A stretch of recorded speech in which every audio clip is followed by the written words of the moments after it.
Google is charging you more for your ad campaigns because of one simple mistake. You are not excluding irrelevant search terms, and you are paying for bad clicks. Low quality traffic kills your quality score, which pushes your cost per click up. Hi, I'm Clarice Lin, the ROI Doctor. I help Shopify store owners like you double their revenue with profitable Google Ads. If you're new to the channel, welcome! Want to check if your Google Ads are sending the right shoppers to your store? Introducing my free resource, the Google Ads Pulse Check, a 9-point diagnostics checklist that helps you diagnose whether your ads are attracting the most likely buyers. If they're not, it's time to review your campaign and or your landing pages to make the improvements needed to drive more sales for your store. Head over to claricelin.com to download it. Alternatively, I have a direct link down in the description and pinned comments. Without further ado, let's dive into our topic for today. What is keyword exclusion and how does it work in Google Ads? Every time someone clicks your ad from a search that does not match what you offer, you lose money. Keyword exclusions lets you tell Google not to show your ads for search terms that are irrelevant, unqualified, or misleading. By blocking these terms, you stop bad clicks before they happen. Without the right exclusions, your ads show up for broad or unrelated searches, wasting your budget on traffic that will never convert. And when those clicks don't convert, Google sees your ad has low quality, drops your quality score, and raises your cost per click.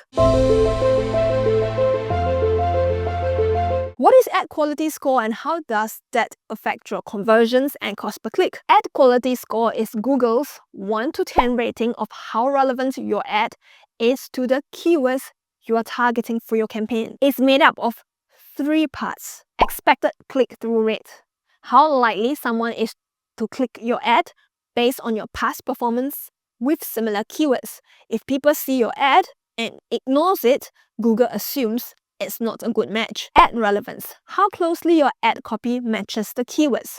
If you're targeting buy hiking boots, but your ad talks about sneakers, your relevance drops. Landing page experience, how useful and relevant your website is after someone clicks on the ad. If your landing page doesn't match the ad or keyword, people bounce and your score drops. When your keywords don't match your ad or landing pages well, these scores fail. That drives up your cost per click and limits your reach.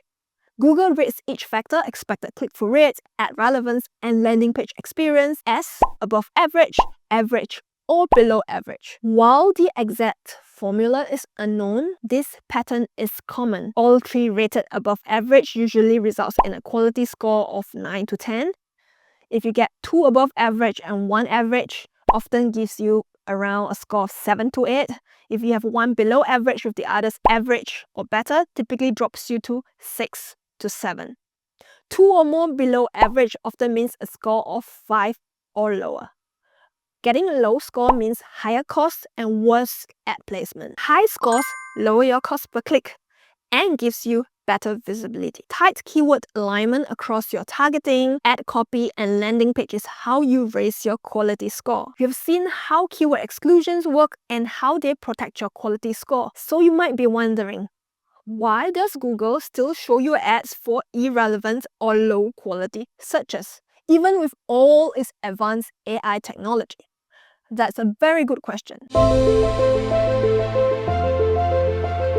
Why does Google show you ads for the wrong keywords?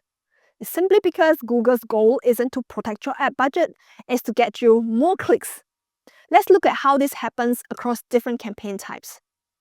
In search campaigns, you get to choose your target keywords, but Google decides how broadly to match them based on the match type. Choosing broad match shows your ad for searches it thinks are loosely related, even if the intent is off. For example, if you're targeting a broad match keyword called hiking boots, your ad might show for best shoes for rocky trails. If you're selecting phrase match, it shows your ad for searches that include the meaning of your keyword, even if the word order is different. Let's look at an example. Let's say you're targeting the keyword hiking boots using phrase match. Google might show your ads for people looking for comfortable boots for hiking or buy boots for hiking. Exact match triggers your ad for searches that are nearly identical in wording or intent.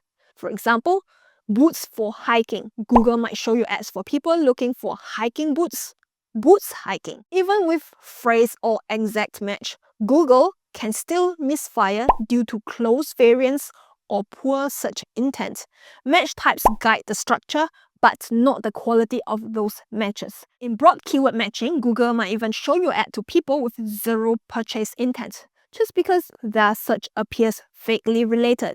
In shopping and performance max, you don't get to pick your target keywords at all. Google uses your product titles and feed data to decide when to show your ad. If your product content is too broad or unclear, you will get loose, inaccurate matches. Google's AI isn't optimizing for your return, it's optimizing for clicks. It uses trends, user behavior, and related terms to predict interest. That often leads to traffic that looks relevant but doesn't convert. Negative keywords are your control mechanism. They let you block the wrong traffic and protect your budget by setting hard limits to what doesn't belong. How do you find and add negative keywords that actually save you money? Step number 1. Check your search terms report. Log into your Google Ads account, pick your campaign or ad group and open the search terms tab. You'll see a list of real search queries that trigger your ads. If you're running PMax, go to the Insights tab and look for search terms insight. Do not just exclude terms because they haven't converted yet. Instead, look for search terms that clearly don't match what you're offering. Terms that show the wrong intent or attract the wrong audience. These are often obvious. For example, free seekers might search for terms like free, cheap, discount, or samples. But if you're selling premium products, those clicks won't convert. Another example, showing your ad for free CRM software when you're selling paid business tools. Another example could be job hunters, people searching for jobs, careers, internship, and hiring. If you're offering services or software, but not employment, these users are the wrong audience. Another example, from people who are doing DIY or how-to. If you're selling a product or service, but someone's just looking to do it themselves or learn for free, then they are not the buyer for you. For example, if your ad shows up for how to build a website for your web design service, maybe it could be from someone who wants to build a website from scratch themselves. Irrelevant brand names. Searches that include competitors' names, tools, or products unrelated to yours.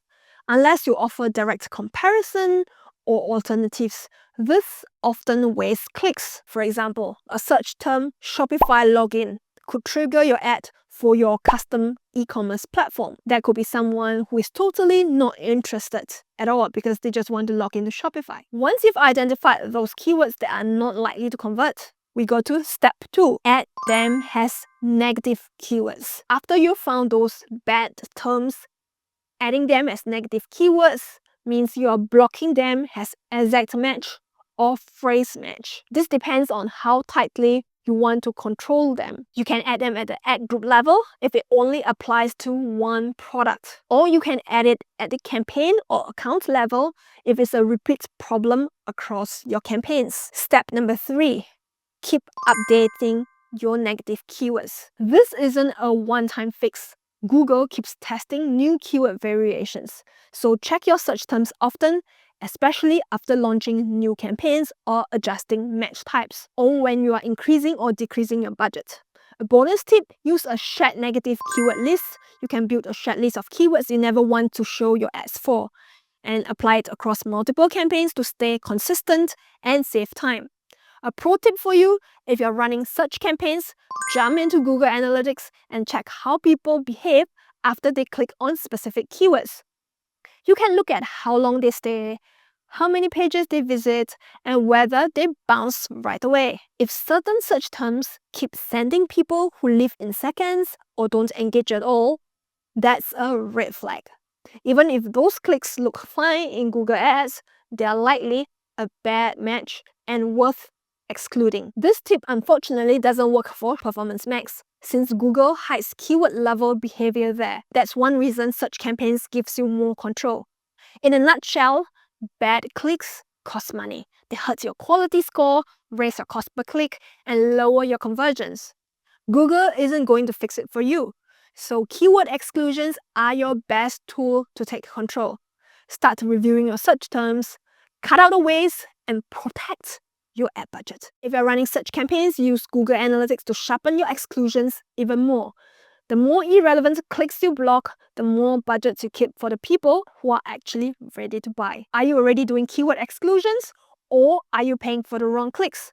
Let me know in the comments below if you have any questions about negative keyword exclusion strategy. If you need help figuring out how to best optimize your campaign with keyword exclusion or scale your Google Ads, reach out to me. I'm here to help create a Google Ads strategy that works for your business. Get in touch at claricelyn.com to find out how I can help grow your business with effective Google Ads. And if you found this video useful, remember to give it a like, subscribe to my channel, and turn on the notification bell so you don't miss future videos on doubling your store revenue by scaling up profitable Google Ads.